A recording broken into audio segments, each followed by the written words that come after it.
26, 1999. Habang natutulog ako, muli akong dinlaw ng isang pangitain. Sa aking paningin, nasilayan ko ang isang mundong puno ng pagdurusa. Napakaraming tao ang nagdurusa. Ang kanilang mga sigaw at daing ay sumasabay sa kawalan ng liwanag. Sa paligid ay nagkalat ang mga bangkay at laganap ang kasamaan. Bigla akong nasilayan ng isang dragon na may 7 ulo, isang halimaw na puno ng galit at kapangyarihan.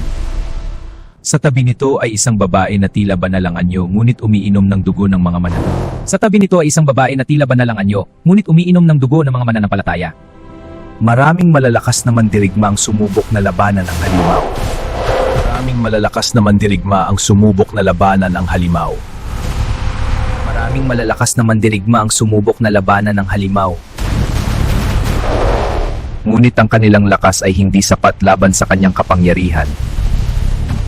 Pagkatapos, mula sa kalawakan, bumaba ang hukbo ng langit.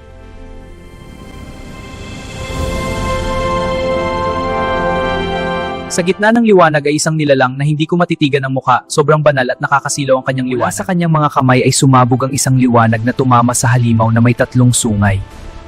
Mula sa kanyang mga kamay ay sumabog ang isang liwanag na tumama sa dragon na may 7 ulo. Mula sa kanyang mga kamay ay sumabog ang isang liwanag na tumama at sa babaeng nakasakay sa layon na may 2 ulo. Mula sa mga libingan, nabuhay ang patay, gumaling ang may mga karamdaman. Sa sandaling iyon, aking nasilayan ang nilalang na nagliliwanag at aking naunawaan.